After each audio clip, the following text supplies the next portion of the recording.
Hello, ladies and gentlemen. It is Monday night. We are back here for another episode of our Monday night movie review. It feels like we've done this a lot over the last couple of days. Maybe it was our best and worst episode that kind of threw a few things off. I know you weren't here for that one, Rick, so you wouldn't know anything about that one. But we had a good time, and we're here back for the first time in the history of this show. We're doing 3 movies on one show, but everybody has saw a different movie, so everyone's going to do their own separate review here. And joining me tonight, my good buddy Rick Aragon, all the way in Texas. How you doing today, Rick? I'm doing pretty well. I enjoyed the holiday. Did some cleaning. Popped in 4 movies this weekend, so that's a lot. And I also saw the finished the Harry and Meghan docudrama thing. Like it's you and Nerdigans. I just sit there and be like, I don't know why you guys keep doing this to yourselves, like all the time. I just don't get it.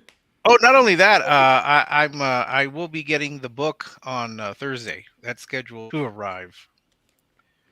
Okay, and joining me tonight is my less embarrassing friend, Mr. Rob Motto. How you doing today?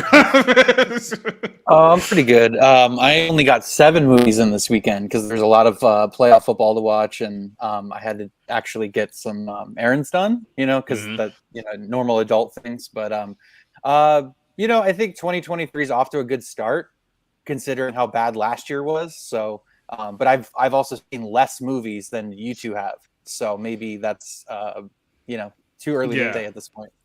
I've only seen 3 movies so far from 2023, which is a little bit behind. I still got a couple of movies to catch up on. Just haven't had a whole lot of catch up time just yet. But as we'll talk about here in the course of tonight, one is my best movie that's been released so far, and one is my worst movie that's been released so far. So I think both of those 2 films will probably be on the best and worst list of the year. So before we get started, let's go ahead and introduce our guys who are in the chat with us tonight. Duke Nukem joining us all the way from Germany once again. Says that wokeness is a deadly plague of creativity. I was just going to put this out here too. Anyone follow the Clown World account on Twitter? Anyone It pops up. It pops up every so often. I don't think I follow him. Did you see the video of, I think they were in Poland, where like the people are like playing the music and then all these like trans activists are like barking at them like in the middle of the street? And I'm just like sitting here watching this video. It's like, and you guys wonder why people pass laws to not be associated with you. Like, do you understand? Like, this is part of the problem. Oh god, yeah, you guys are more entertaining than WWE Raw. I mean, I don't know what's going on Raw right now. The only entertaining thing about WWE right now is that Vince McMahon is going to throw the whole thing to the Saudis for like $9 billion, and everyone's going to have a meltdown. It's going to be glorious. Alex versus Evil joining us. What's up, Alex? Cassie is also joining us right here tonight. So Cassie, I know Cassie's been having a rough time the last couple of weeks. Glad to see you joining us here. We have our good friend Trey Watson joining us once again here in the chat.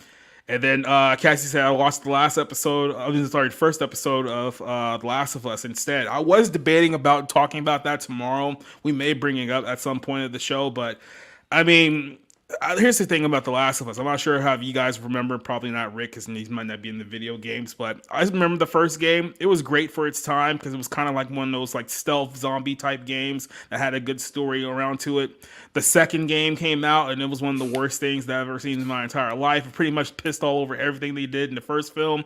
And now you have an HBO show that's pretty much going to glorify those first 2 movies. I'm like, okay. It's like, I don't care. Then the 19-year-old actress who plays Ellie, who looks like a foot, just came out and said that she's gender fluid. So, I mean, I guess that's a thing now. Hooray, hurrah, question mark? Yeah, I mean, I love the video game. I thought it was great.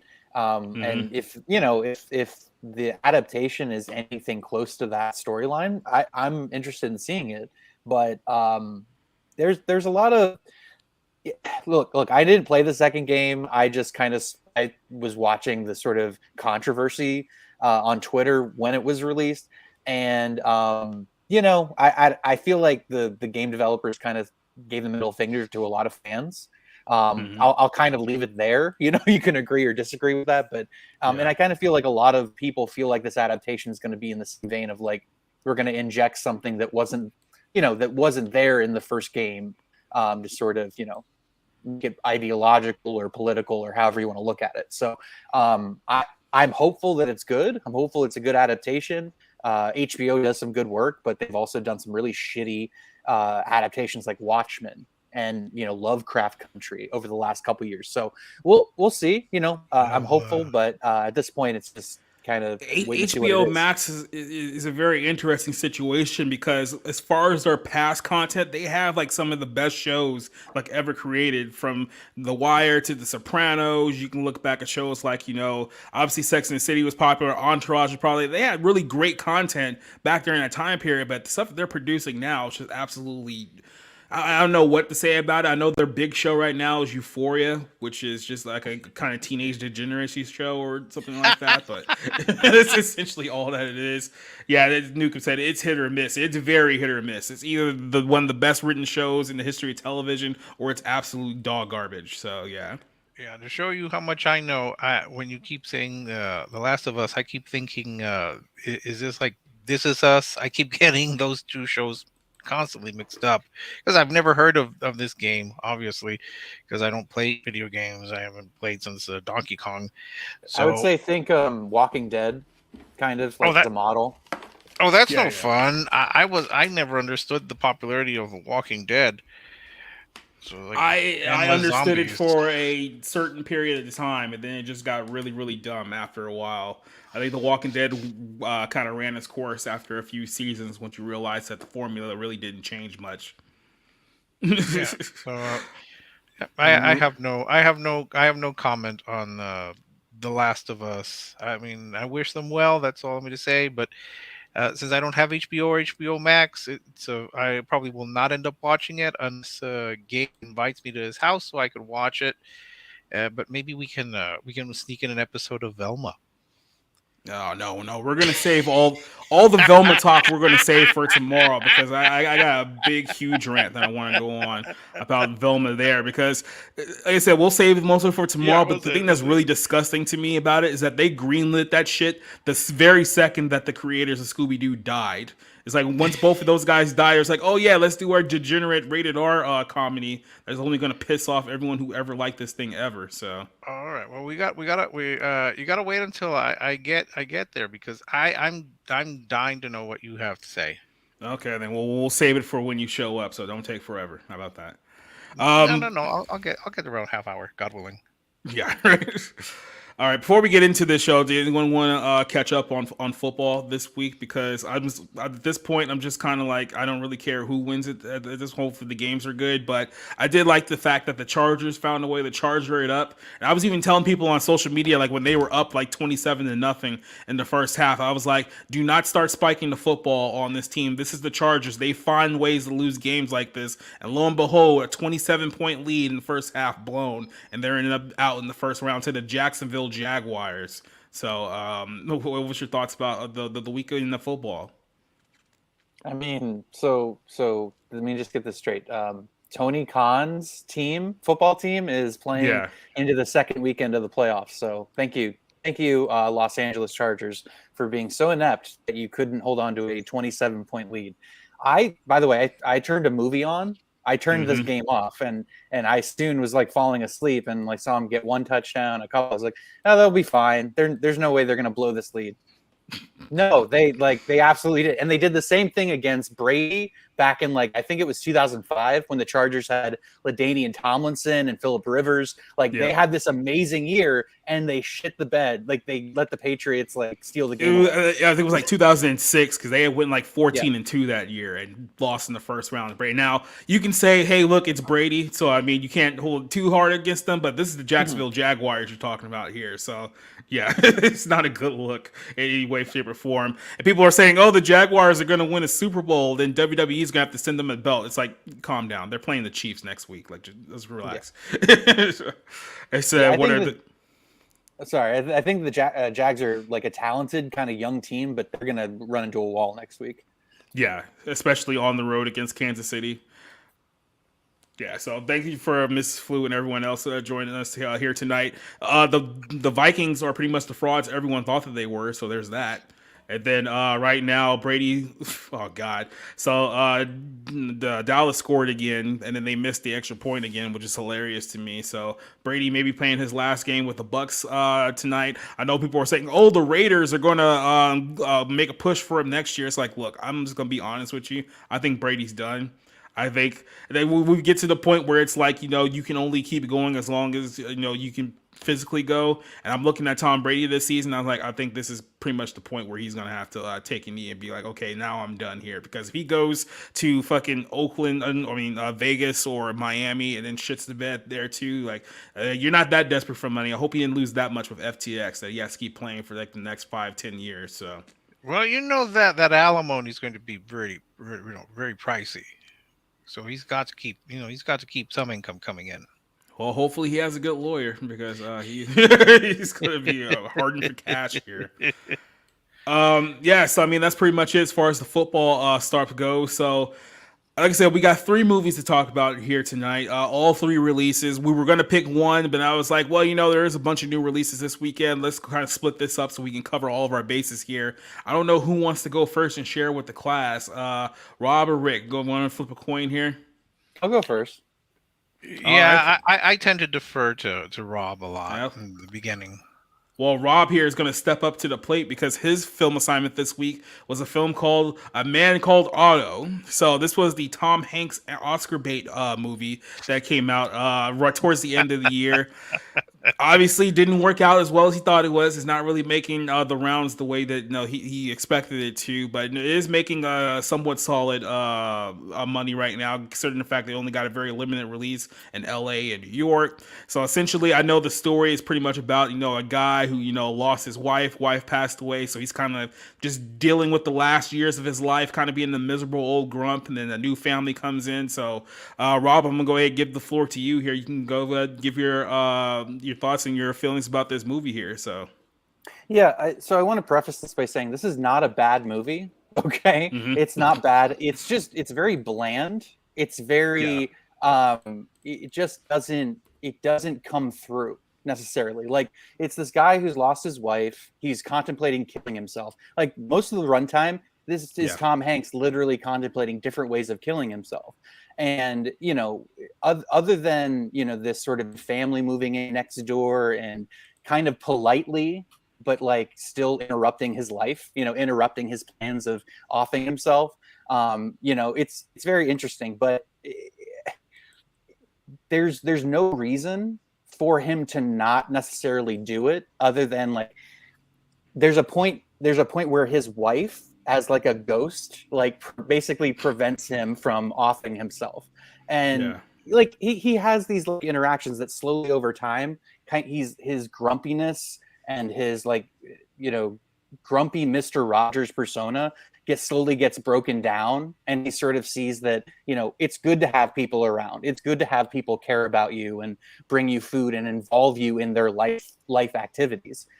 Because he's sort of somebody that is just withdrawn and sort of, somebody that doesn't want to engage with others. He wants to kind of argue with the people at the store and like, how people park their car. And there's just all these little he's addicted to being miserable, basically, right? Yeah. And so he slowly is broken of that over time. But the problem with Tom Hanks's performance is I don't really fully buy it. You know what I mean? He's like, it's this grumpy shell that he kind of puts on. And largely he's supposed to carry the movie, but I just felt like he really didn't. The scenes that are supposed to drive the movie forward, the sort of feeling that they're going for never fully comes through. And so it's just at the 1 hour runtime, I was like, this has got another hour to go. This is, so I don't think it's a bad movie by any means. And I think that a lot of more conservative viewers will actually like it because it is life affirming. It is something that is humanistic and believes in the value of human relationships. But yeah, it's just kind of like this old guy trying to fit in these positive interactions in the years he has left before he eventually dies, you know? Yeah. And the irony, of course, is he has an enlarged heart condition, and that's what eventually ends up killing him. Not to spoil it for everybody watching, but there's just not a whole lot that goes Pfizer. that yeah, right, that happens in this movie. You know, there's a lot of flashbacks. There's a lot of information delivered through flashback, and how his wife was really his rock. His wife is what gave him the confidence. You know, they graduated from school. He became an engineer. And so there are these little tidbits and stories that kind of add up through flashbacks and their relationship. But again, it just doesn't add up to much. And it's just like, it's kind of a nice movie, but it's just very very bland and not very interesting past that. So I gave it a 2.5 out of 5. You know, I think it's pretty conventional fare, but just it didn't move the needle very much in terms of feeling and connective tissue. So Let me ask you this question: did like the humor and kind of like the setup, did it feel more genuinely like heartwarming in scenes, or did it feel a little too forced? Because that was a kind of a big complaint I heard from a lot of people who saw it, that it was a little too on the nose. some of it was okay. I mean, they forced a transgender character into like the middle of the movie, like being like, "Oh, your white wife was the only person who called me by my name, by my chosen name, or whatever," you know. Yeah. And it's like the only reason they have an interaction is, you know, he's yelling at this person for not locking up their bike in the bike rack, you know. So I mean, there's little things like that that are kind of, you know, that are chuckle worthy, but it really it's loose, and it's in between kind of a lot of just like, okay, you know, he's going and arguing with these people, and he, you know, oh, he had this, you know, he enjoyed the mole and rice from his, you know, his new next door neighbor. So I mean, it's not enough to really sustain a 2-hour movie. It's like, okay, that's a nice moment, and then, you know, we move on with the plot. I would just say that any person who doesn't enjoy mole and rice is just someone I don't relate to. But go ahead, no, it's delicious, right? Yes. Whatever you say. No, but this is a big problem that I noticed with a lot of films, especially towards that December month, where it seems like every movie that came out was like at least 2.5 hours long. Like, we even got a couple that were like 3.5 hours long with Avatar and Babylon. And it's like, I don't know like what the trend is with these films. Like, do they really think that by adding more content that this is going to emotionally identify with the viewers more so that can help their Oscar chances? Because I felt like if all these movies that cut like 25-30 minutes out of their runtime, probably would have been a much better film. Like, there's a whole lot of filler conversations you really didn't need there. I mean, I'm pretty sure, like you said, with the transgender character, it's like, hey, we gotta get our GLAAD quote in there too. So, but did you feel the kind of the runtime hurt it in a sense as well? Yeah, I mean, I think it goes on a little too long, and I don't know if it's just because, like, I mean, he's still trying to kill himself at the hour 20-minute mark. He sees a man, because he's thinking about throwing himself on the train tracks, and he sees a frail old man fall, and he jumps and saves him, but then like remains on the tracks, like he's still considering having the train hit him, and it's just like, you know, like, of course someone's there videotaping, you know, video recording it on their phone. Nobody's helping. And so it's just, you know, it's things like that where it's like, okay, the only thing that stops him is this weird interaction with his wife's ghost that's still remaining in the house. And all this stuff's never really talked about. It's like loosely there, which is fine because it's, you know, it's about this guy's, you know, what his relationship with everything that's going on around him. But it just felt like a little too late. I think about that. It was like, so when they were doing like kind of like the suicide setup, was it more of like kind of like a comedic way, or was it more like in a genre way where he would try to find ways to kill himself and we would just like simply fail, or was it just kind of played more on a dramatic end? I mean, there's the hanging of the noose. Every time he tries to kill himself, it's pretty serious. Like, he's ready to go, and he's ready. He's lived his life. You know, his wife is gone. Was basically his joy and his what buoyed him in life. And now that he doesn't have that, it's like, you know, it's like Brooks at the end of the Shawshank Redemption. You know, or, you know, 2/3 of the way through the Shawshank Redemption. So no, it's handled pretty seriously. But it's kind of through these interactions, through the people that he lives around in sort of suburban Pittsburgh, as well as the new family that moves in, that sort of they just keep interrupting. They keep sort of like getting in this guy's way and giving him reasons to not do it. So I did think at time it's a lot like this movie about Schmidt. I just think it's not as good. Oh, really? Or even aspects of It's a Wonderful Life, where it's him not realizing the positive impact he has with these, like, these people keep wanting to interact with them and wanting to keep them in their lives. So there's good threads here. It just doesn't add up to a whole lot through a 2-hour runtime.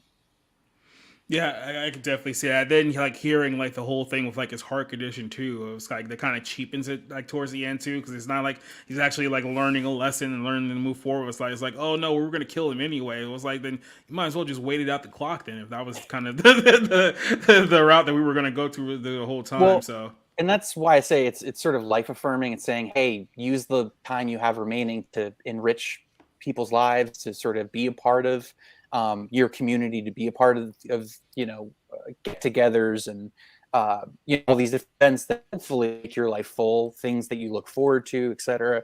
But again, it's a little, it does not resonate deeply enough for it to say, oh, hey, this is a memorable movie with great characters and something I'm going to take with me. It's a very sort of forgettable, oh, I've seen this done and it's been done better. Yeah, well, Rio... I don't know if I'm sorry. I don't know if this is when you say it's been done better. I don't know if that's in relation to the original, A Man Called Otto. It's not. I have not seen the original. I just mean in terms of that. Either. A tragedy happens to a person, they become withdrawn, and then it's the others around them that sort of hopefully inspire them to come back out of their shell and embrace with life again. So like there are many life-affirming movies that are just made, But again, this is something I wanted to like more than I actually did. I wanted to like the sort of grump with a heart of gold, and I thought that maybe we'd see an inverse of his Mr. Rogers character. From I forget what it was called. Beautiful Day in the Neighborhood or something like that. Beautiful Day in the Neighborhood, I think. But just the material just didn't come through. And it's a remake of a European movie that's probably better, so that makes sense. Yep. Rio here asking us which one of these movies made a better statement about society being too passive. Well, I could certainly tell you that it's not my movies. I think he's comparing Man Called Otto to Matrix 4. Rob, did you ever watch the last Matrix movie that came out, or was that one that you had saw? No, I wasn't gonna watch that. I mean, if somebody wanted to pay me for my movie, like a movie ticket, the price of admission or something. But it was on HBO Max for free. I did not watch it, so that kind of tells you. Yeah.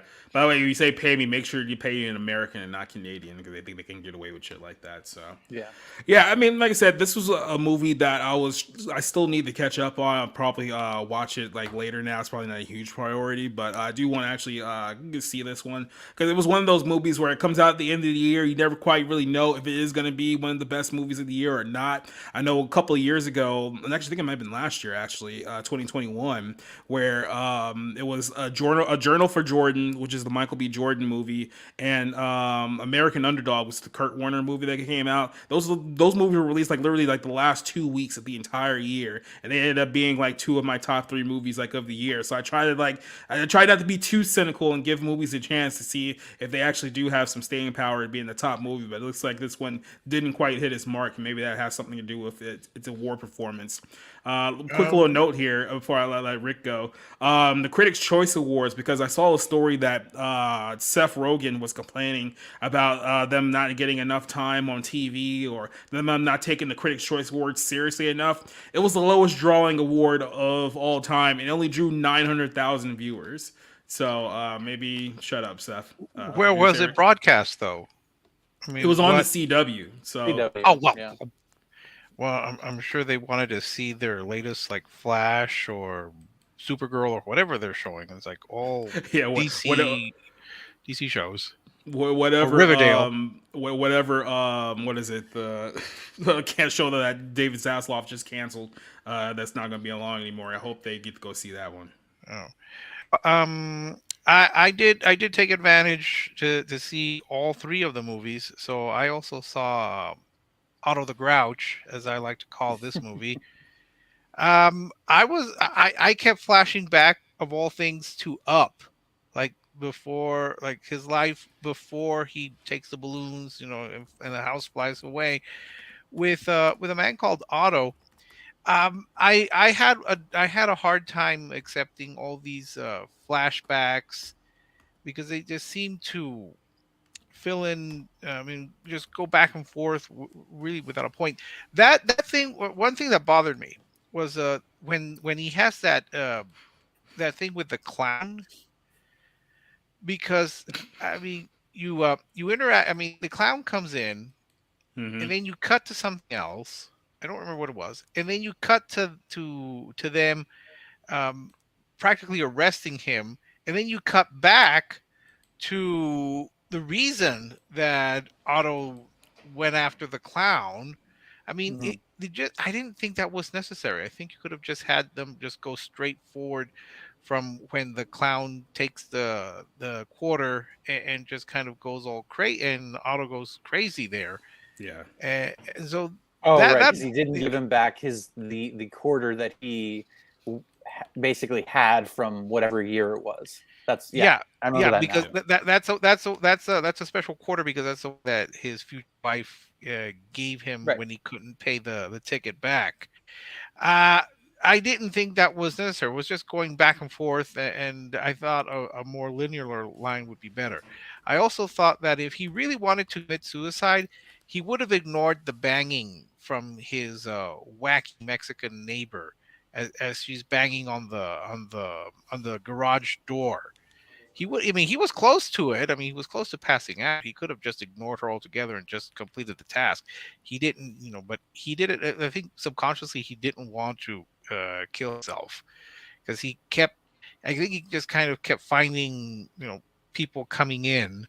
Mhm. Um, uh, and one thing that I kind of knew as soon as I saw the credits, when I saw Truman Hanks, I said he's going to play the younger version of his father. Hey Rick, And so did you yes, notice? Did you notice when Mike Birbiglia, the housing authority guy, came up that White Boy Summer was blasting? I'm sorry, like that part like actually made me chuckle just because it was like, Yeah. really, Tom Hanks, really? you know, I mean, at least he's aware, right? I mean, at least he's. Yeah, It would have. It would. I was puzzled by why that song was playing, and that guy didn't seem like a real hip hop type listener. But that's just no, me. Perhaps I would at that moment. I thought to myself, if they had only put in Chet Hanks to appear there, so you could have had him, Mhm. Chet Hanks, and then Truman Hanks, who plays the younger version. Yeah, I was looking this up. This is Truman Hanks's second film, and I don't remember what the first one was, but it wasn't a big part. I thought he did respectable, but I get the sense that he really doesn't want a film career. That he did it because, like, his dad was going to be in the movie. I know Colin Hanks has had a career, and of course, Chet Hanks has had something of a career. I'm not sure that Truman Hanks's heart is in this, and I thought he did a respectable job. But that whole, the flashing back to like the accident, and the flashing back to the life with his wife before they got married, it just kept, it was I was not convinced that that was this great love story.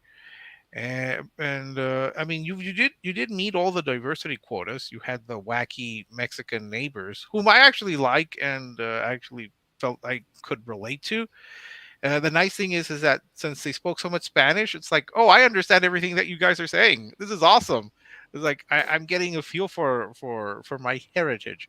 The transgender character didn't, it didn't bother me. It didn't excite me. It really didn't. It felt like they had the transgender character there just to have the transgender character Because they there. did. Yeah, could be. I don't know if that's in the original. It's possible, but the I didn't understand one thing. well, there are a few things. I didn't understand that whole fight that he had with his BFF over the model of The car car, that he the purchased. car. Yes, He went I mean, Toyota. You're a Ford man, damn it! Like what? well, he wasn't even thrilled with Ford because they had a little montage where they kept showing how Otto the Grouch kept buying Chevys, and Chevy. his Yeah. neighbor kept buying Ford. So I'm going, really? You're gonna break up your friendship, your deep friend, over this? I mean, I've not broken up my friendships with any people over this or anything. It just seems a strange thing to focus on.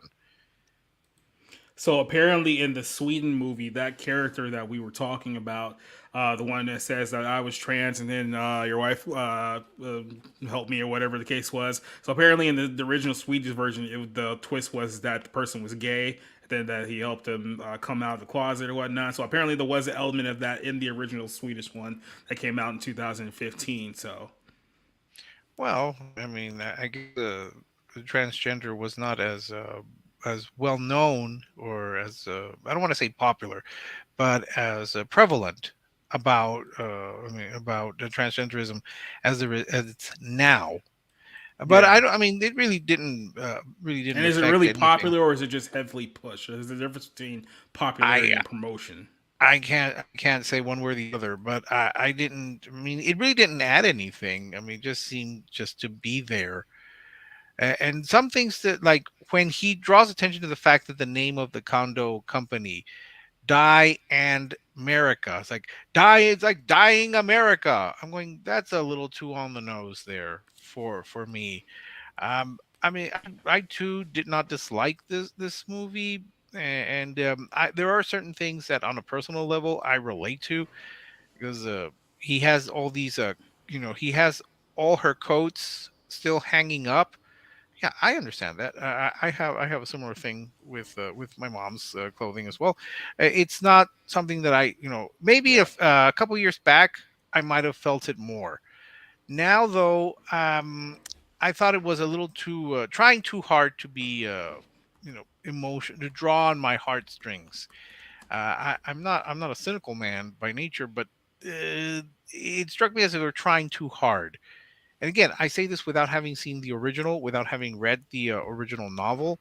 I was just not as touched as they wanted to. I know the audience was touched, but I think most of the audience that I saw were older than I was. Like, maybe would have been like maybe my parents' age, so they probably felt it a little bit more.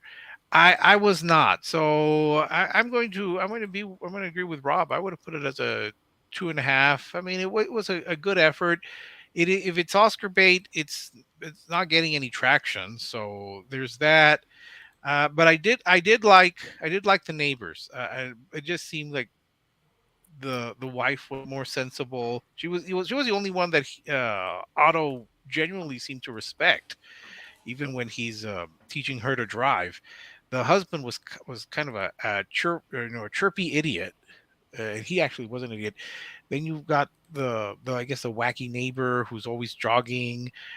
There was some weird elements there, and you had that whole thing about when he goes viral, and I mean that's a good way to try to figure out the issue with his former best friend, who's going to get thrown out of his house along with his wife. So that wasn't too bad, but it was. I mean, I thought it was a good effort, but didn't quite hit the mark for me. All right, then. Well, like I said, I haven't seen the movie yet. Hopefully, I'll catch it sometime this year. Guys, a lot of catch up movies that I have to do, but I just haven't had the time to do it yet. So I'll throw this one on the back burner. But based off of your guys' recommendations here, it wasn't a terrible movie. It wasn't a great movie. It was just perfectly in the middle. So yeah, a little bit in there. So let's move on to our next story here, which is going to be Mr. Rick's turn to take the ride here. We're going to go straight to the movie Plane. Now, I'm saving the worst for last here, so let's go ahead and get the good movie at night out of the way. So I've said this about Gerard Butler for a while now. Like, his movies I know they're pretty hit and miss. I've seen him in some pretty decent stuff. I've seen him in some terrible stuff. I don't know if you guys remember a little movie called Geostorm, which was just absolutely god awful. There was another It really was bad one hilarious. where they were like on a ship or something like that, and they're like or a submarine or something like that. It's like he's had some pretty rotten lucks with movies, and wherever you see a January movie with Gerard Butler, you think like, oh, okay, well here's the shitty action movie of the year. You know, this is the one that's gonna suck the most. But I have to say, I was quite pleasantly surprised by, I guess, the quality of this movie here. This movie was not as shit as I thought it was going to be, and actually turned out to be really good. But Rick, you're the one who saw this movie first. I'm gonna go ahead and let you take the reins for this review, and I'll jump in certain parts here. But what is your thoughts? Start with the story here of Plane and go into it. So. All right. Well, Gerard Butler is Brodie Torrance, a Scottish commercial pilot who is also an ex RAF Yeah. pilot, despite being proudly Scottish. And By the way, do you think he's that he's just Scottish now because he just doesn't want to bother even trying to attempt American access anymore at this point? So he's Royal Air never Force, attempted. Yeah, Royal Air Force. Yeah, Royal. Okay, he, thank you. yeah, he's never attempted. Well, any stabs at an American accent have failed spectacularly. Yeah. I mean, throughout his whole career, he's one of those actors who could try an American accent, and it's obvious that he is not American. But it's New Year's Eve, and he's gonna take a flight. He's gonna be flying a plane from Singapore, I believe, to Tokyo, and then he's going to try to make other flights so that he could join his daughter in Hawaii for a New Year's Day celebration. So as they fly, they uh, they run into a storm. They're ordered to fly over it. It doesn't work out. I think the plane is hit with lightning, or there's some sort of issue. They Yeah. manage to find an island in the Philippines, but surprise, the island is held by separatists. And on this flight, at the last minute, comes in a convicted murderer who's been on the lam and he's just been arrested. And he comes with his agent. Fortunately, I guess for this guy, the agent, what's his name? Gaspar. Gaspar is the criminal.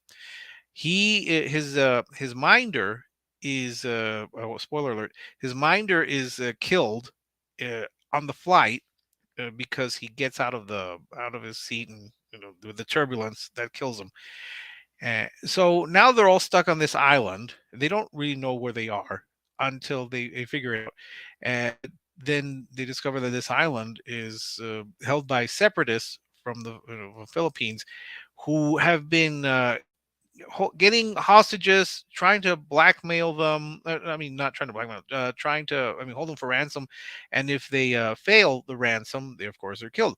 So now Gerard Butler and Gaspar, I mean, really, you don't have to bother with the character's name. We just call him Gerard Butler. He and Gaspar are going to join forces, sometimes break apart, sometimes come back together to rescue the passengers. There are only about 13 passengers and the co-pilot and the two surviving stewardesses from these separatists. Fortunately, the company has contact with someone who can hire mercenaries at the last minute, because of course the Filipino army is not going to go into this separatist island, because they're afraid of them. So there's a gunplay. Not everyone survives, and of course, they have to go back to the plane to make a daring escape from the separatists. Geez, the first time I'm actually You starting know, to laugh at the premise. this sounds just as bad as the Gray Man, but again, I know it's all about how you handle the material. So it's like, especially with that action movie, it's like it could Yeah, be great or it could be terrible, but yeah. just depends what they do So with it. yeah, and I didn't even have to worry about Gerard Butler. So basically, yeah, that's the whole plot. And this is what I'll say about Gerard Butler.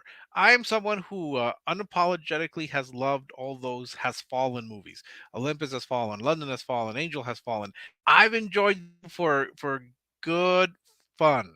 I don't. We're not delving deep into these characters, and I'm not going to. I'm not going to praise Geostorm, but one of the things that I loved about Geostorm, and my mom made me watch it, and it was at a literally empty theater, and she made fun of me for trying to find our seats, our assigned seats. It's like, just sit anywhere, I don't care. So when they're escaping, when they have the, I don't know, have you ever seen the movie? Did you ever see the movie, Rob?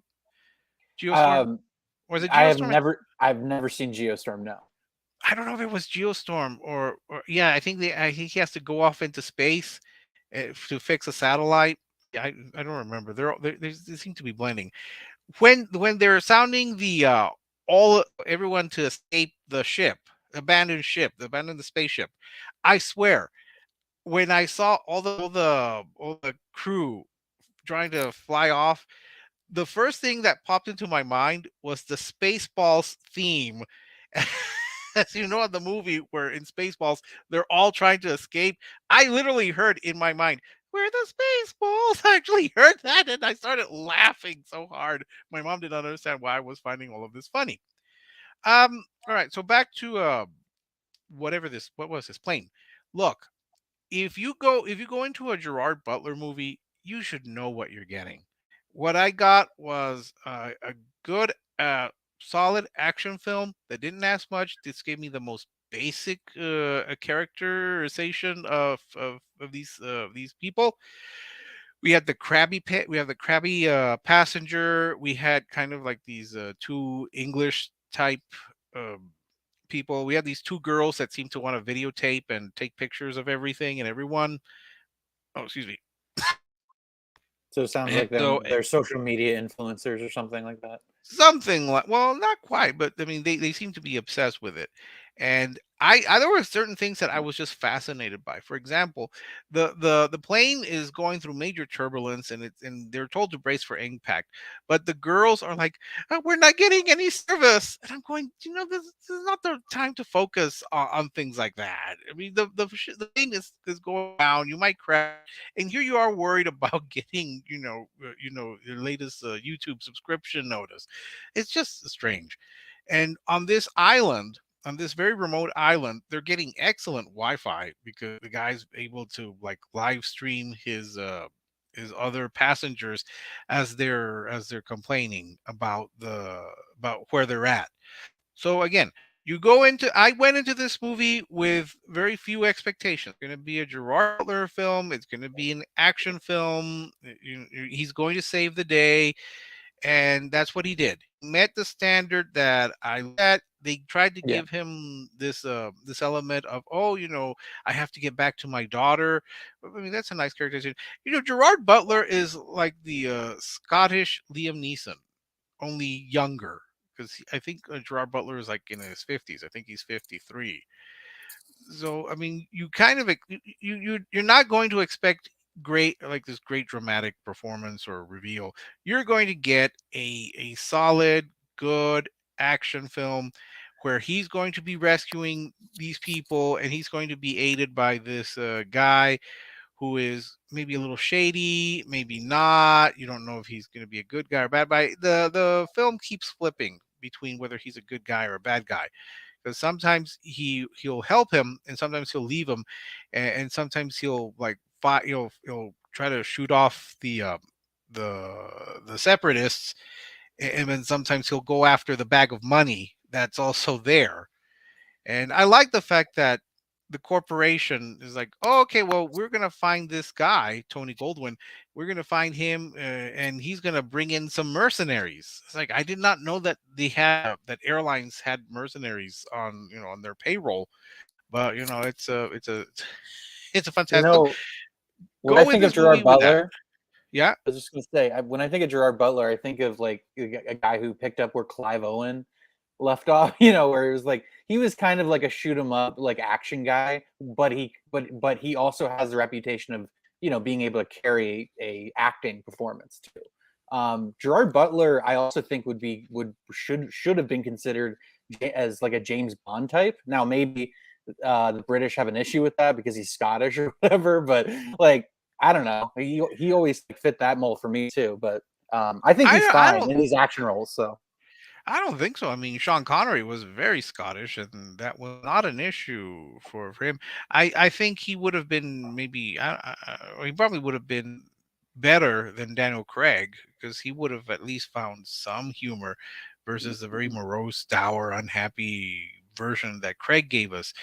I think Gerard Butler maybe started out trying to be a maybe serious actor. He did have a small part in Mrs. Brown, uh, and I think he played What Billy is that? Connolly's brother. I've Mrs. never heard of Brown. that movie. Oh, Mrs. Brown.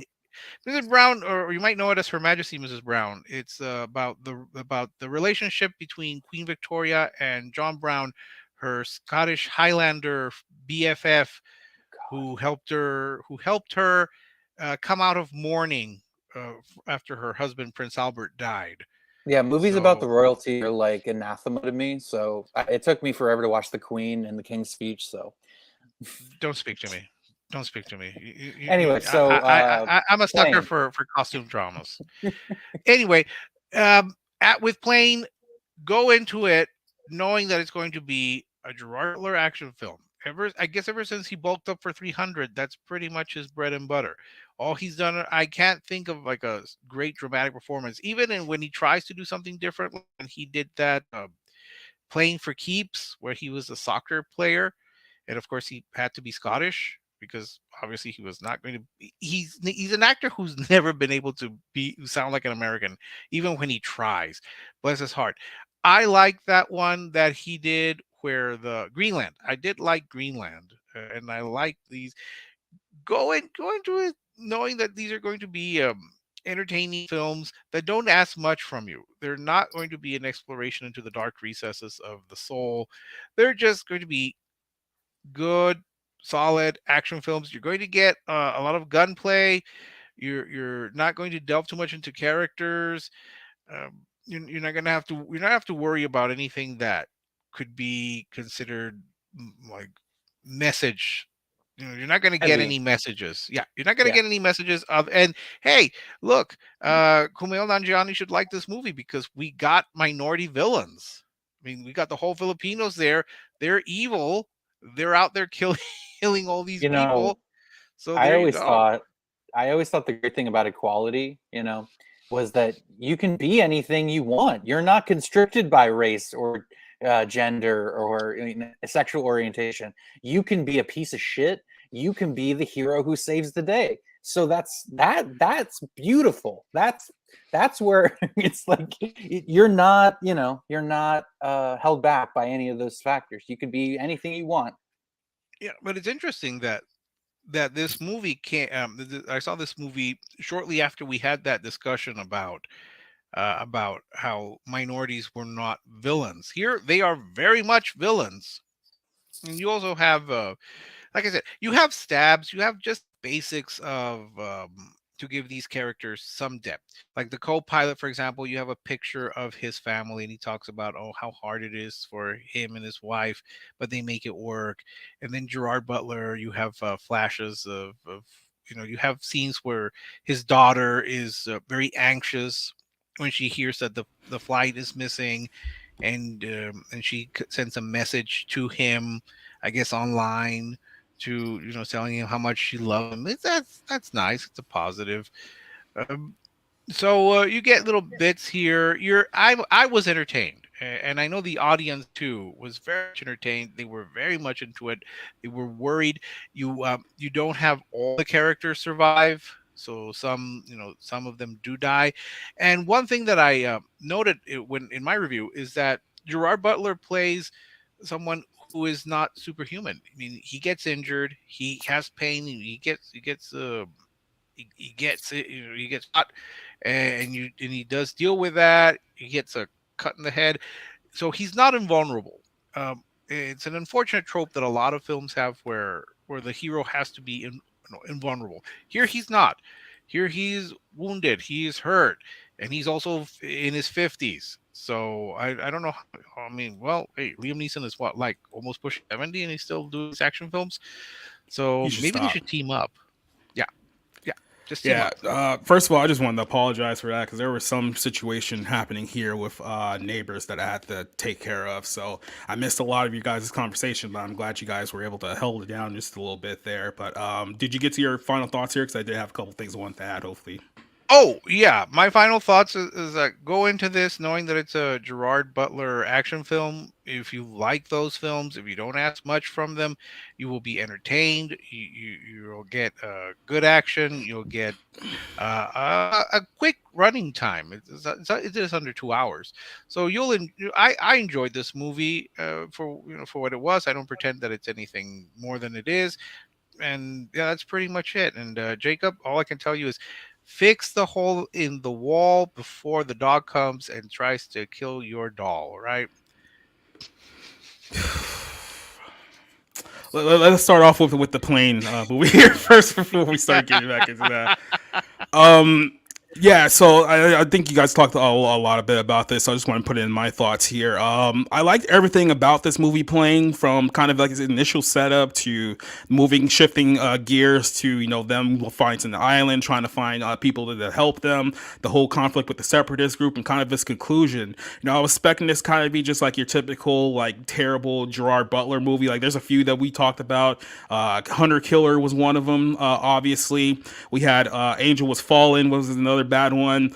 Cop Shop, which is actually a movie that I kind of like up until the ending, where I think they kind of lost me there a little bit. So I had pretty low expectations in this one, especially shifting over to the film that we'll talk about here in a few minutes. But this was a film that, like I said, I really did enjoy. I think it was well acted. I think everyone played the role the right way of moving the story along. There was no kind of annoying eye-rolling parts anywhere of the film. Even kind of like the supporting characters who were put in there to be just like a little bit annoying, a little bit like tact and things of that nature. I didn't have any problem with them as well.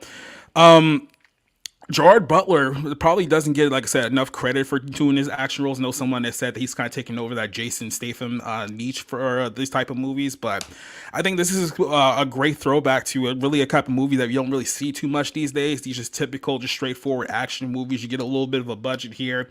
Obviously, they rented some kind of an older plane. I was thinking maybe like an old like AA Airlines and just kind of repainted over everything. But to me, there was a lot more things that worked about this film than didn't. And I found by the end of the film, I had a really hard time trying to come up with things that I didn't particularly like about this movie, which is usually like a good sign, especially for the things that I like. So personally, from everything top to bottom going on in this movie, I gave it a 4 out of 5. What did you think, Rick? I probably would have given it a three, maybe a 3.5 out of 5. It knew what it was, and that's one thing I appreciate. It knew what it was. It didn't pretend that we weren't going to we were going to get a deep exploration into the dark recesses of his soul. So yeah, it worked. I enjoyed it. The audience enjoyed it. Yeah, that's pretty much it. I don't have much to add. I can't find many flaws with it.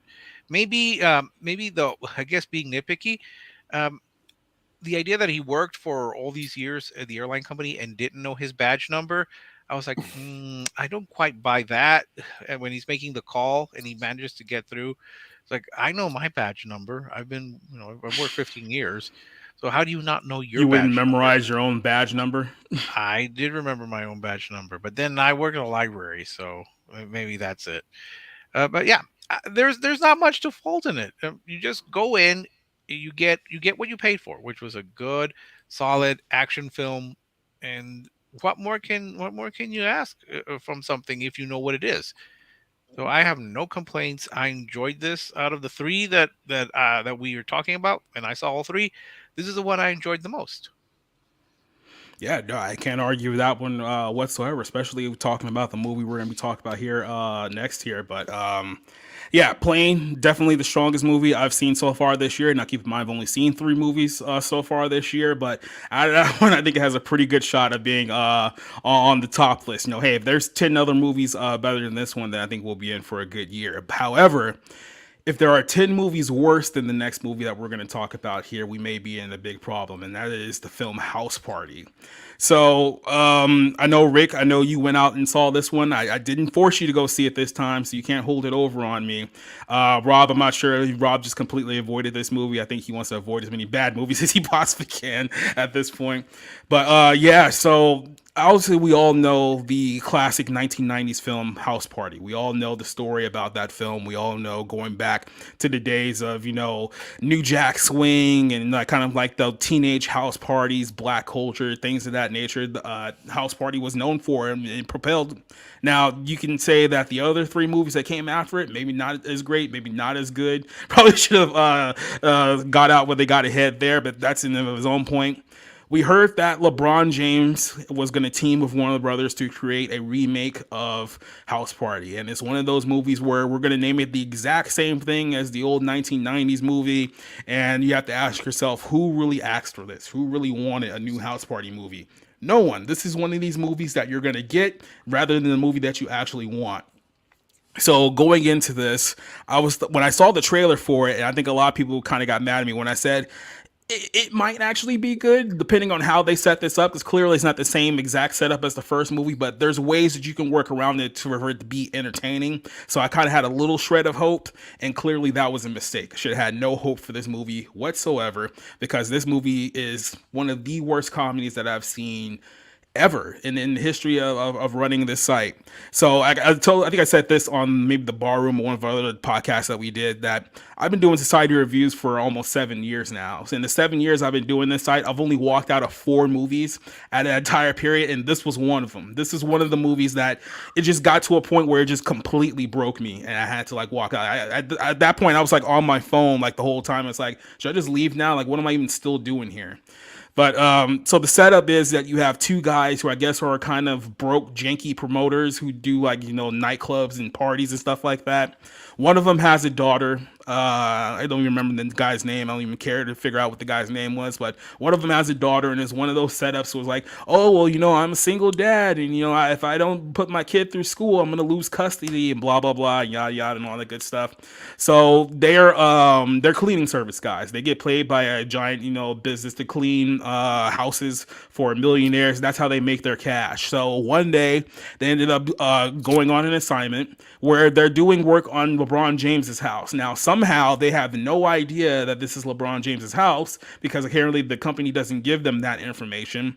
But they find out as they're cleaning the house that they're pretty much going to get fired because some not so cool footage went viral in their executive board. So they're out of a job. Their promotership isn't going well. So they're like, hey, this is LeBron James' house. He's going to be gone for the next 2 weeks. Let's host a party at LeBron's house, charge people to come, and then that way we can make our money back and I can go ahead and send my daughter through school. And that's pretty much your premise of the movie. Now, there's ways where this could have worked. There's ways if this was put in the hands of a better writer, a better director, this probably could have been a pretty funny movie. But this is a movie that was written by I think the people who did this are the same guys who did the TV show Atlanta. If you watched Atlanta on FX, this has a lot of these guys' fingerprints on it. And then the director of this movie is apparently a guy who's known for doing modern hip hop videos. So this is a hip hop video director who's directing a feature film. And you're wondering, how did any of this happen? Your answer is LeBron James. He is the producer of this movie. I'm pretty sure he had a high end of writing it. The whole movie is just essentially gloating about how great LeBron James is, about how he's the GOAT, how he's the king, and look at all his MVPs and his championship rings. And LeBron is so amazing. And then he even has cameos in the film where he's talking about how amazing he is and how great LeBron James is. And I'm sitting here look, I get it. There's LeBron James fans out there. There's NBA fans out there. I don't even know if these people can sit here for almost 2 hours and try to convince themselves that this movie in any shape or way is any good whatsoever. Rick, let me get your quick thoughts on this film before we step out here. What did you think of the film? I think that it took all the charm and the kind of sweetness from the original and just stomped all over it. I really hate comparing remakes with originals, but here the big issue is that in the original, Kid and Play played teenagers. These guys in the remake, they're probably in their late 20s, pushing 30, and there's no reason for them to behave this way. Mhm. There's just and I guess someone who does not follow basketball and who's surprisingly enough not big into hip hop or rap. I know that might shock some people. I have absolutely no idea who most of these cameos were. I mean, Yeah. I barely recognized was it Little Wayne. So just to But jump in just a little quick bit, all of the cameos in this movie are hip hop stars from like the 90s and a couple of them from like the 2000s. You have like current basketball stars, which if you're not a current NBA fan, you have no idea who any of these people are. Like you got people like Tristan Thompson and Kid Cudi who are in this movie. Like these are guys that you probably would have heard of maybe 10 years ago, but definitely not in 2023. But go ahead, Rob. I just wanted to say real quick, and Hustle handled this completely differently. Now, I haven't seen this movie to be fair, so Yeah. I can't really say, but it's like Hustle had plenty of NBA cameos, and Rick, didn't have an issue with that movie really in terms of reviewing it and thinking Yeah. it was pretty good. So, I mean, even to the people who are not literate in the basketball world, there are ways of incorporating these things and not alienating your audience. Yeah, because in Hustle, you expect the basketball players to come in real quick and make comments or to be involved. It's their industry. Here, even though LeBron James literally has a hologram of himself telling himself how great he is, it just seemed beyond narcissistic. And all the other cameos, I don't know who these people are. None of the characters here would do a lot of the things that they do. I mean, I did recognize Maya, and I was kind of waiting for her to show up. So Yeah. she's like the only real person. For some reason, I actually did recognize Kid Cutie. I mean, I know the name, and then Mark Cuban also pops up in the Eyes Wide Shut parody scene. I'm assuming it was an Eyes Wide Shut parody scene. No, you're assuming it was I, parody. yes, yes. We'll get to that in a second too. But I really had no idea who a lot of these people were, and a lot of it didn't. One thing that I saw is that it seemed to have a very strange lethargy to it, and it had nothing to do with the pot. It just is at one point, Kevin. I think I'd remember the names, Kevin and Demond. Kevin was telling Demont, "Oh, we need to shut this party down. It's out of control." And I thought, actually, it seems pretty restrained. It doesn't. It's not out of control. I've been to out of control parties. This party seemed pretty calm. I thought to myself, this would have been funnier if none of the guests knew that it was LeBron James's house. And so they're trying to prevent the destruction of. And if there was a logical reason other than, oh, we're at LeBron James's house, let's go ahead and have a party here. It just just for the record, also, I don't know if you know this, the original house party was just included in the National Film Registry as like one of these films that define the culture, good or bad. When I remember of the original house party, I liked it because it was kind of sweet and charming, harmless. It was just fun. It was fun. This is not fun. This is almost mean spirited at times, deranged. And by the time we get to your favorite part, the Illuminati, by the time we get to that, what I was thinking is they're out of ideas. They have nothing to add, and so they're just going to throw this in here that's pointless. And all I kept thinking of is it looks like Eyes Wide Shut. And one thing that really surprised me is um, this movie is actually more violent than Megan because we do get to someone's head literally cut off. I'm going at a house party movie. I mean, seeing beheadings. Like, So I can already tell from Rob's face he has no idea what the fuck you're talking about right now. So let's kind of describe here. This is the moment that kind of broke me with like this whole movie. So I told you guys about the setup. You guys get the setup. So the second act is basically a bunch of celebrities from the past and the present show up at LeBron's house for this party, and things are kind of going wrong. That's kind of like the whole hijinks of like the whole thing. They're doing like these little comedy bits. They don't really mean much. The cameos are just like, oh my god, it's Juvenile. You remember Back That Ass Up, that hit song from 1999, and you're doing that type of thing. So we get to the point where these thugs who are supposed to be like a play on like the original trio of thugs from the first house party movie, They show up to LeBron's house, and because one of the guys like stole like a chain from like their cousin or some shit like that, they come in. They decide they're going to steal LeBron's ring and run off with it, right? So instead of, I don't know, trying to find the guys who stole the ring and kind of let that be where the story goes, Kid Cudi, who's also at this film, who's a rapper from like who's popular in the 2000s, he says that, well, you know what, we can just go to the Illuminati. They got the ring because apparently they have championship rings from teams going back to the 1800s because it's the Illuminati. So I'm thinking to myself, they're not really going to take a detour in this film to do like Illuminati conspiracy. Well, that's exactly what they do. They go to another mansion party somewhere in LA where it's a straight up occultic eyes wide shut party going on there. Mark Cuban's there for some reason. That's his cameo in the movie. And then Kid and Play, who obviously what this entire franchise is based off of, are also at this Illuminati party. And the way that they get exposed is, I think it was Kid sneezes in the middle of like this ritual chant, and he says, "Oh, God bless you," and then everyone turns on him. So then by turning on him, they throw him to this like kind of like I guess you could say like gladiator type scene where these guys are like fighting each other for the blood and for the entertainment of everyone else. And you have all of this blood drinking and all this like satanic ritual Illuminati shit happening in this film. And it's a moment where you're watching this and you have to stop and be like, isn't this a house party movie? Like, isn't it supposed to be like a comedy? Like, where did any of this come from? Like, who thought any of this was a great direction to take this film?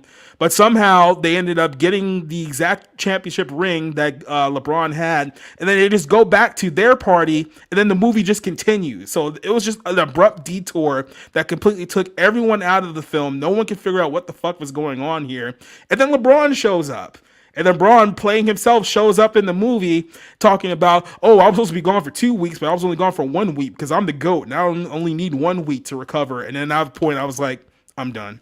I'm done. I don't care how this ended. I know at one point they were going to go one-on-one in a basketball game to see if they had to like go to jail or not. At that point, it's like, I'm done. I don't care what happens in this film. I walked out. I didn't see the ending. I didn't see anything else afterwards. That was it for me. Rob, I could fill you in if you like. Well, so it's a complete digression, meaning it completely cuts away from what you have been previously shown.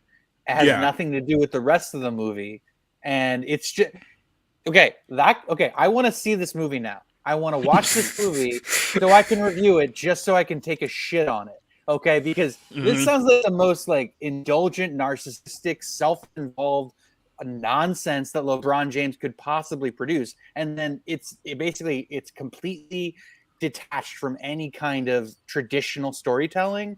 I'm sorry, or movie making. I'm sorry that this movie, if it's that bad, it absolutely needs. I need to watch it and review it because it just sounds like a huge piece of shit.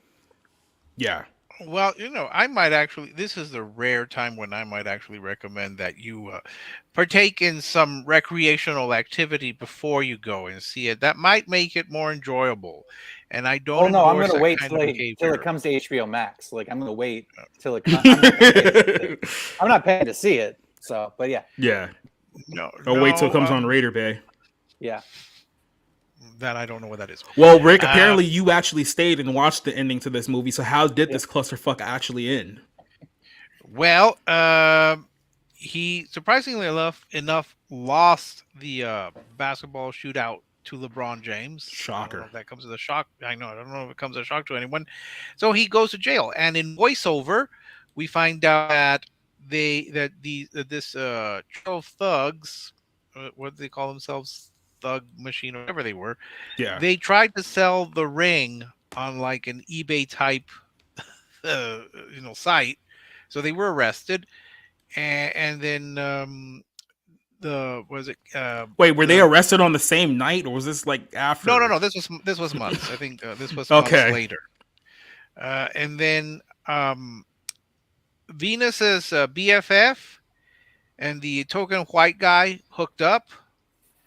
And then I think Venus and Kevin, the one that was more reluctant to have the house party, I think they also became a couple. I think that's and Maya picked Demont up, so now they're going to start a relationship because I guess she has nothing else to do.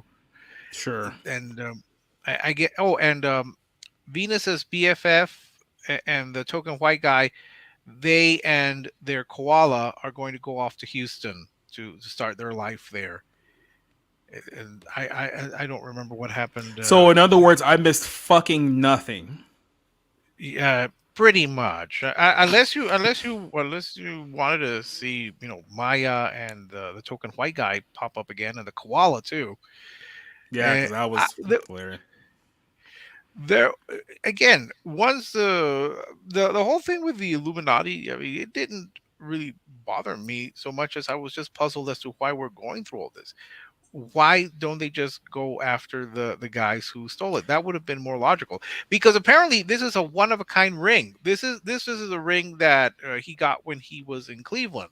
Yeah. And for someone who does not know anything about basketball, I would like, I guess it's a one of a kind because it's the only time Cleveland ever won. I don't know, but going into his room, going into his trophy room, and seeing the monument to himself, and it's amazing how dumb these guys are, because they go in and say, this guy's he's got pictures of Cleveland, pictures of Miami, pictures of Los Angeles. Why doesn't he just pick a place? I'm going, oh, how you're just dumb. You're just dumb. You're just dumb. Yeah. There's an issue, when You're these in characters. LA and you're in a mega mansion that only few people in LA can afford, and you see a bunch of things of Cleveland, LA, Miami. Oh, whose house could this possibly be? Yes, and Venus, the one who's like their boss, or Mm-hmm. in charge of them, she would never have allowed these guys to host a party here. She would have just said no. I know there's no plot if they let them do that. She would not have participated. And wasn't Juvenile her uncle? It's like, Yes, that was the bit. So we can squeeze Juvenile into the movie. Like I said, all these and but rappers were like popular like 20 years ago. and yeah, again, I know, but I've never heard of most of them, or vaguely know of them. And then I don't know if, oh geez, I forgot what I was going to say. So never mind. All I can say is that this is not a house party. It trashes the original. I'm not going to bash Yeah. Kid Play for making a cameo in it, because they're not responsible, as far as I know, for anything. I mean, they just agreed to a cameo as part of the or this Illuminati Eyes Wide Shut scene. It didn't bother me. It bothered me that for some reason, after Kid Cutie is literally stabbed, it's like, oh, it's okay. They keep bringing me back. I'm going, Yeah, what? this is actually the fourth one. So it's like, fuck everything about this. Like you said, Rick, that's something that I wanted to go on about. It's like, why was that even in the film to begin with? Why did it need to be like, you could just be like, hey, these guys who we clearly already established are like the goons of the movie stole LeBron's ring. We need to go find these guys and get the ring back before this whole thing goes to shit. That is the most logical direction to take the movie. But of course, they couldn't. Like I say, you're dealing with hack writers and inexperienced writers who don't know how to put together a movie properly. So it's like, no, you know what? You know what was popular? Illuminati. Let's do a satanic Eyes Wide Shut party for a house party film. But it sounds like 80s storytelling, like Weird Science or Adventures in Babysitting, or like, Mm-hmm. where it's like there's this problem and we're kind of out of our depth, and look at Yeah. the hijinks and hilarity that ensues. And you could follow any one of those movies and have a model or a plot to sort of craft your movie around. But it's like they didn't want to do that. They wanted to make something deconstructionist and subverting expectations, and hey, look at this, we're wacky guys, and it's like, no, you have no ideas, and it's embarrassingly obvious that you have no ideas. And I haven't even seen it. I'm literally just what I'm getting from you guys.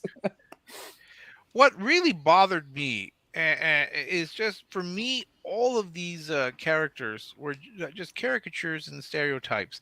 I was very uncomfortable with a lot of the language, the kind of the casual use of what, the N word. It bothered me personally. It bothered me that you had all of these characters. There's this, you've got basically illegitimate births. I'm assuming you've got one line early on when Kevin's parents are going to sell the house. That's why he needs money also to help raise his daughter.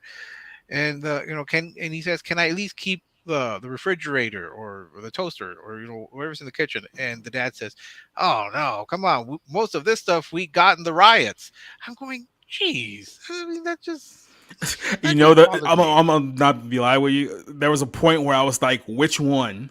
Like, which riots are we I talking about? Are we talking about the Watts riots, the LA riots, the BLM? Like, there's been a lot of riots in LA. You gotta be more specific. I'm not gonna lie. I think that idea that crossed my mind, like, what riots were we talking about? You keep updating them. It was it's just horrible. None of these characters were intelligent, and that's what I was telling Rob. I don't know if you heard that. That in the original House Party, Kid and Play were playing teenagers, so of course they're going to be dumb and they're going to do silly things. These guys are in their mid-20s, if not 30s. It looks horrible for them to be this irresponsible. Yeah, the kid has like an almost 10-year-old daughter at this point. Yes, it's like you're not making these people interesting or likable. Why do we care? Why do we care? You're just no. Well, obviously because they're black men, and we have to root for them and find them heroic no matter what they do. Yeah, even if they drink blood. Yeah. Sure. Might as well, right? Have you seen Clockers? Come on. No, I never saw Clockers. Okay. You know what movie was better than this, unironically? Tremors 2. I saw Tremors 2 recently. I like Tremors 2. Well, hold on. I haven't seen Tremors 2 since I was a kid, so I can't say, but yeah. I liked it. Yeah, I mean, it's not bad. Right, too. Yeah, hell, even Tremors 3 might even be better than this movie. Like, this was one of the worst movies that I've seen, like, ever. Like, I know Hollywood has a very bad record with comedy, especially over the last 10 years. Like, I struggle to think of what was the last good comedy movie that I actually enjoyed that came out of Hollywood. The only one that I can think of off the top of my head was the movie Tag. If you remember that film that came out, I think it was like 2018. I was surprised how good that was, by the way. Like I was like, me too. I enjoyed myself watching that. Like you look at the people that are in the movie, it's like, oh man, this is gonna be a piece of shit, and it's actually fucking like legitimately good. And I'm shocked by it. But yeah, all the other movies that they've been doing, it's like no one knows how to be funny anymore because they've all deconstructed the idea of comedy, and this is what we get. So yeah, shocker, this movie gets a 0 out of 5 from me, and I will be shocked that this film is not in my top 5 worst movies of the year. Well, I was just more puzzled by that whole element about the DJ. Like, you couldn't drink, you couldn't smoke, and then he starts. It would have been funny if he played something like, I don't know, the Carpenters. He's trying to do this. Well, obviously he's there to be like the Martin Lawrence equivalent from the original movie, where he's like the DJ, he's like the friends of them and whatnot. But it's like the whole thing is like, well, we have to get our drug jokes in here. So it's like, oh yeah, he can't drink, but he can smoke, and then he just gets fucking blitzed and disappears throughout the rest of the movie. So it's like, why was he even in the film to begin with? Yes, it was. It's using the name, and it's using the goodwill that people have towards House Party, the original, and just kind of stomping all over it. This movie's not going to be beloved and embraced the way the original was, because the original was goofy fun and it knew what it was. Again, this one was just really, really awful. And when you talk about the desperate need for positive representation in film, you come up with this. This is your idea of positive representation. Ugh. No. I'm getting a headache thinking about this movie. Like, I'm just trying not to like just shout obscenities every time. It's like I get like PTSD every time I think about certain scenes like in this movie that it makes no sense for me whatsoever. But yeah, 0 out of 5, 0 out of 10, whatever it is. This isn't good enough to get a half a star out of me. Let's just put it that way. Well, that was our trio of movies, so I think we can say safely that Rick clearly got the best assignment out of everyone here tonight, having picked Plane. Rob at least didn't have a terrible time watching A Man Called Otto, and then I apparently worked myself into a shoot by picking House Party of all the movies to watch this weekend. So yeah, there's your recommendations. A Man Called Otto, maybe if you're feeling into it, you can watch that movie. Plane, we all definitely recommend, and then House Party, just avoid altogether. Don't even bother to even watch that film. So, Well, we've come up here on the end of the show, so I got a couple of things that I want to do before we head out of here. I looked at our schedule next week. There really isn't any movies coming out that's worth note, so instead of just not doing a show, we're not going to do a show because we're going to be doing movie night next Monday night on Twitch, which means that it's time to break out that old rusty wheel once again, because we're going to figure out what movie we're actually going to be watching here in next Monday night on Twitch. So if you guys haven't subscribed to Twitch, go over and do that. Link is in the description below. You can also link it up on our YouTube channel for our Twitch content, but it's cider reviews on Twitch, very easy to find. I got 10 movies here on this wheel. One of these 10 are the movie we'll watch next Monday night. We have Ghostbusters, the original, the 1984 Ghostbusters. We have Twister, the first one, because I know Rob mentioned that one earlier tonight too. We have Stand By Me. We have Cobra. We have Elvira, Mistress of the Dark. We have Street Fighter, The Craft, Evasion USA, Blue Streak, and Tremors. So, you guys ready to see what movie we're going to watch next week? Is there anything that you guys are rooting for? Or are you keeping your expectations low? I always root for Elvira. I have a soft place in my heart. Cobra. And I don't think I've seen any others. Oh, I mean, Ghostbusters. That's one that I saw. Was one of the ones I saw when they reopened the theaters. All right, then. I know Cassie's rooting. Well, let's see what you guys are going to get. So, we're going to spin now. Oh, boy. Here we go. $1. $1. Did you get it? Holy shit. Holy shit. No! Oh, you guys were so close to Cobra, but no, next week we're watching Elvira, Mistress of the Dark. So you can thank Rick for making the selection for you guys. How you feeling, Rick? This is well, from what I remember, it's a really campy fun. So I'm looking forward to it. I own a copy. I actually own a copy of it. Yeah, so I mean, there you guys go. I know some of you guys may be disappointed in the chat, but next week we'll be doing the movie night of that film. So let's go ahead and give everyone our plugs for the night. Let's go ahead and start with Mr. Rick Aragon. What you got coming up? Where can they get more of you?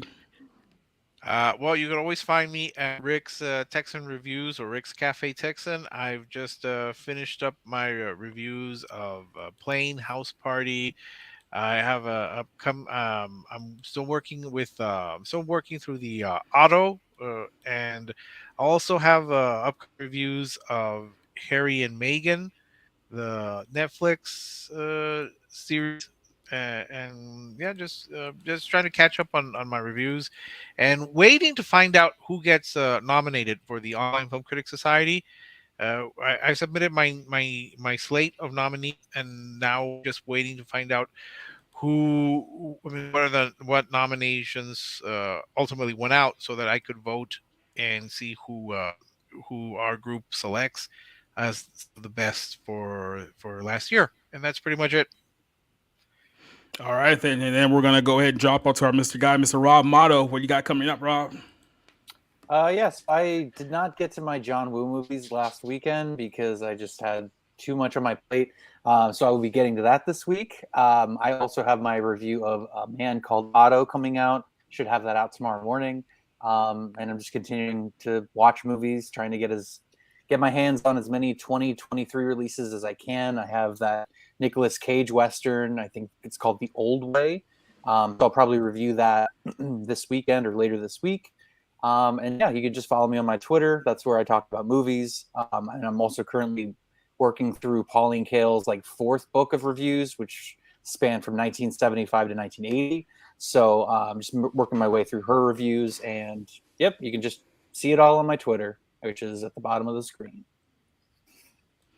All right, then let you guys know what we got coming up here. So thank you guys for joining us here tonight for this show. It was a fun show. We got to go through a lot of movies. Hopefully you see us next Monday night on Twitch for a movie night stream. But coming up tomorrow night on the podcast, we have the Barroom Podcast episode 32.